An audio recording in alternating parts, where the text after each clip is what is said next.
ሰላም ጤና ይስጥልኝ ተመልካቾቻችን ከትግራይ ቴሌቪዥን የሚተላለፍላችሁ የዕለቱ የአማርኛ ቋንቋ ዜናችን ጀምሯል። ከዜናዎቹ ጋር ማህሌት ጸጋይ ነኝ። በቤተሰብ አኗኗር ማሻሻያ ፕሮግራም ተጠቃሚ ከሆኑት የሰብሃ ሳዕስዕ ወረዳ የተደረገላቸው ድጋፍ ራሳቸው ከተረጅነት እንደሚያወጣ ነዋሪዎቹ ገለጹም። የቤተሰብ አኗኗርን የማሻሻል ፕሮግራም በትግራይ በ2018 ዓ.ም ከ77000 በላይ ወገኖች ተጠቃሚ እንደሚያደርግም ተገልጿል። የሸዊት ሙላለም ዘገባ ሙሉብራን ዳርጌ አዘጋጅተዋለች።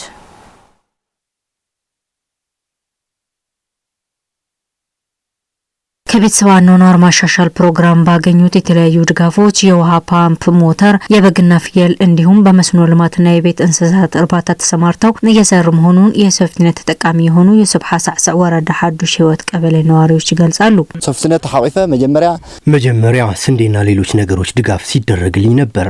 አሁን ግን በሶፍትኔት ታቅፌ ባገኙት የፍየልና በግ ድጋፍ የመስኖ ልማት እየሰራሁ እነሱንም እያራባሁኝ ይገኛሉ። ካው ስደት ምስተመለስኩ ግን ያው አነ ስደት ከኸዲየ ከሊላ ማዕላው ዚኮነታት ዜም ጋመጽያ ከስደት ተመልሼ ይች ሞተር ተሰጠችኝና በመስኖ ልማት አትክልቶችን እያለማሁ ጥሩ ገቢ እያገኘሁ ነው። ሓደ ጊዜ ሶይብል ሓደ ጊዜ ይحرስ ነሮ የኔ እርሻ አንዴ ታረስና አንዳንዴ ዝሚል ነበር። አሁን ግን በተደረገልኝ ድጋፍ 5 ኩንታል ድንች ዘርቻለሁ። ተጠቃሚዎቹ ራሳቸውን ከተረጅነት አላቀው የተሻለ ኑሮን ለመኖር ጥረት እያደረጉ መሆናቸውንና ተጨባጭ የሆነ ለውጥ ማምጣታቸውንም ገልጸዋል። ለሚነል ሐርሰን ወርቀ ራይ ሐርስለሁ በአሁኑ ሰዓት ለምኜ ሳርስ የነበረውን ቀርቶም የላሞተትን በቤቴ ኑሮኝ የሶን ከማየት ነፃ ወጥቻለሁ። ከዚህ በለጠ እንደምለወጥም ተስፋ አለኝ። ካሮት ሸጥኩ በ800 እየሸይጣለሁ። ድንችና ካሮት ሽጬ 85000 የሚሆን ገንዘብ ማግኘት ይችላልው። ከዚህ የበለጠም እሰራለሁ። የሰብሃ ሳዕስዕ ወረዳ የእርሻና ኤክስቴንሽን አስተባባሪ አቶ ገብረ ጊዮርጊስ ገብረ እግዚአብሔር በወረዳው በዚህ ፕሮግራም የታቀፉት 1800 ወገኖች ተጨባጭ ለውጥ እያሳዩ መሆናቸውን አስረድተዋል። ክልተም ተጠቅምት ካን ናይ ዋተር ሃይስ ተጠቅምት ማለት 200 የውሃ ሞተር ተጠቃሚዎች አሉን።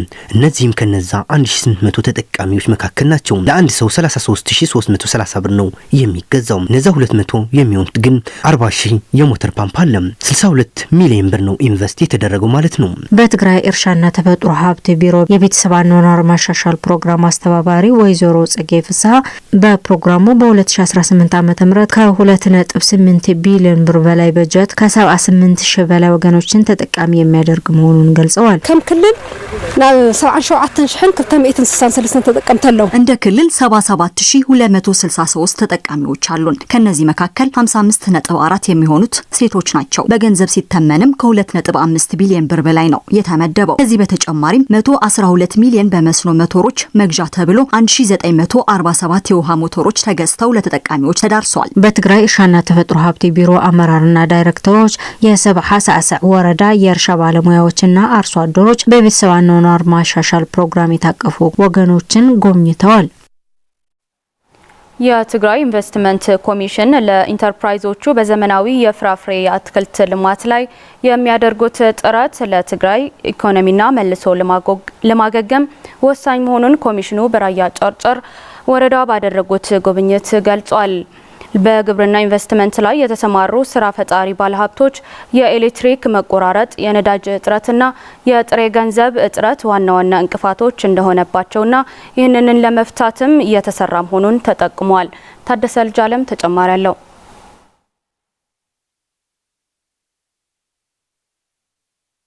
የትግራይ ኢንቨስትመንት ኮሚሽንና የራያ ጨርጨር ወረዳ አስተዳደር ዛሬ በወረዳው 4 የግል የግብርና ኢንቨስትመንት ድርጅቶች ላይ የተሳተፉ ባለሀብቶች በግብርናው ዘርፍ እየሰሩ ያሉት ስራና አዳዲስ የፍራፍሬ ዝርያዎችን በማስገባት ምን ያህል እያለሙ እንደሆነ ጎብኝተዋል፣ ተዘዋውረውም ተመልክተዋል። በትግራይ በተካሄደው ጄኖሳይዳዊ ጦርነት ወቅት የትግራይ የግብርና ኢንቨስትመንት ኢንተርፕራይዞች ሙሉ በሙሉ ወድመዋል አሊያም ተዘርፈዋል። ከፕሪቶሪያው ስምምነት በኋላ ግን የትግራይ ዳግመ ግንባታ ወደ ነበረበት ለመመለስ ብሎም የኢንቨስትመንት ዘርፉ ለማሻሻል ወደ ስራ እንደተመለሱ በማስታወስ ያልተፈቱት የተለያዩ ችግሮች እንዳለባቸው የሳቫና ፋርሚንግ ተቋም ስራ አስኪያጅ አቶ ብርሃነ ደበሳይ አብራርተዋል።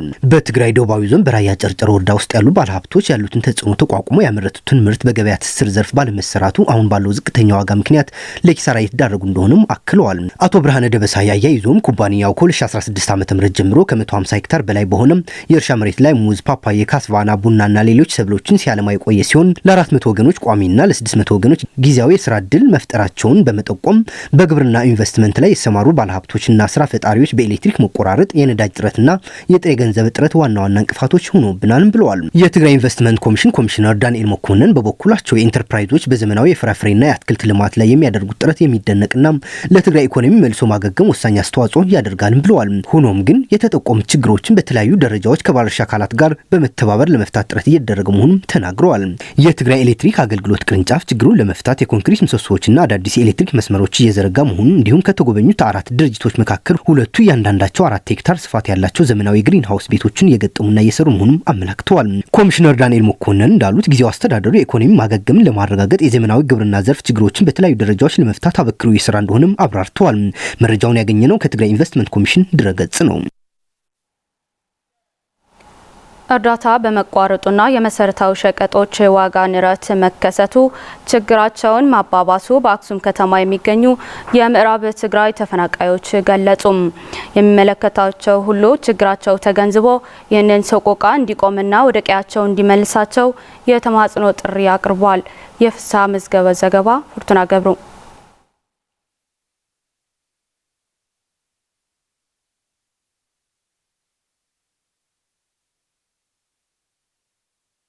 በአሁን ሰዓት እየታየ ያለው የሸቀጦች ጭማሪና የኑሮ ንረት ተከትሎም ለ5 ዓመት በስቃይ ላይ ያለው የተፈናቃይ ወገኖች ተጨማሪ ማለቂያ የሌለው ስቃይ መሆኑን ሌላ ችግር እንደሆነባቸው በአክሱም ከተማ የተጠለሉ መምህር ሲራክ አለምሸት ገልጸው በዚህ ምክንያትም በርካታ ተፈናቃይ በረሃብ እየተሰቃየ መሆኑን ገልጸዋል።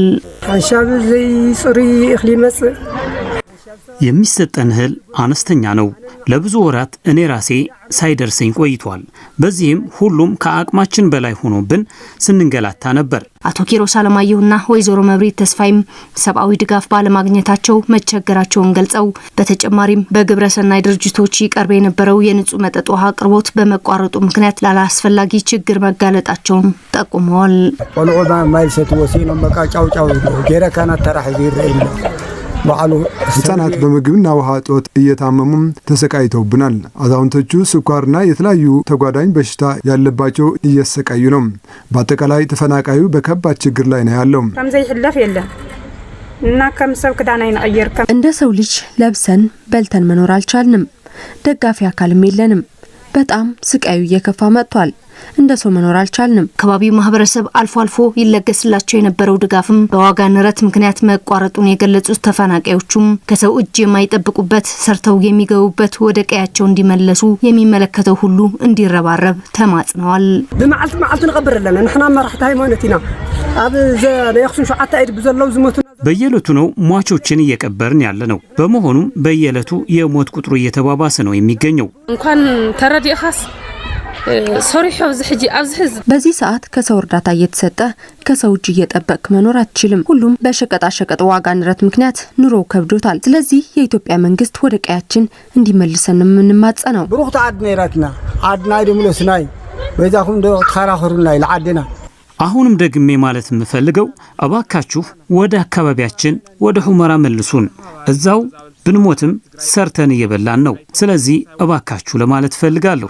በአክሱም ከተማ የምዕራብ ትግራይ ተፈናቃዮች አስተባባሪ አቶ ካሕሳይ ወልደ ገሪማ በበኩላቸው የተፈናቃዮች ህይወት ከዕለት ወደ ዕለት እየተባባሰ መምጣቱን ገልጸው በዚህ ምክንያትም በርካታ ህጻናትና አዛውንቶች በረሃብ ምክንያት የሞት ቁጥር እየጨመረ መሆኑን ገልጸዋል። በመንግስት ክድገፍ ዝግባ ምንም ስለዚህ ያለው በመንግስት የሚሰጥ ድጋፍ ምንም ነገር ባለመኖሩ ህብረተሰቡ ሕክምና፣ ምግብ፣ ውሃ እያገኘ አይደለም። በመሆኑም በስቃይና ሞት እየተቀጣ ነው። በመሆኑም ጊዜያዊ አስተዳደሩ በአስቸኳይ ያለውን ስቃይ አስቁሞም ወደ ቀዬ እንዲመለሱ ነው ጥሪ የምናቀርበው። በአክሱም ከተማ ከ63,000 በላይ የምዕራብ ትግራይ ተፈናቃዮች በተለያዩ የመጠለያ ማዕከላት እንደሚገኙ ለማወቅ ተችሏል።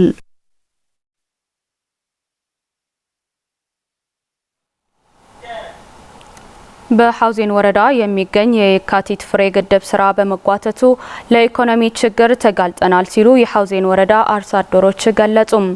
የሐውዜን ወረዳ የኢኮኖሚ ዘርፍ ጽሕፈት ቤት በበኩሉ ያጋጠመው ችግር ለመፍታት እየሰራ መሆኑን አሳውቋል። ፉርቱና ገብሩ ተጨማሪ አላት። በሐውዜን ወረዳ በሐጸት ቀበሌ የሚገኝ ግድብ ባለመጠናቀቁ ለኢኮኖሚያዊ ችግር እየተጋለጡ መሆኑን በመስኖ ልማት የተሰማሩ የቀበሌዋ አርሶ አደሮች ገለጹ። የሐውዜን ወረዳ የኢኮኖሚ ዘርፍ ጽሕፈት ቤት በበኩሉ ላጋጠመው ችግር ለመፍታት እየሰራ መሆኑን አሳውቋል።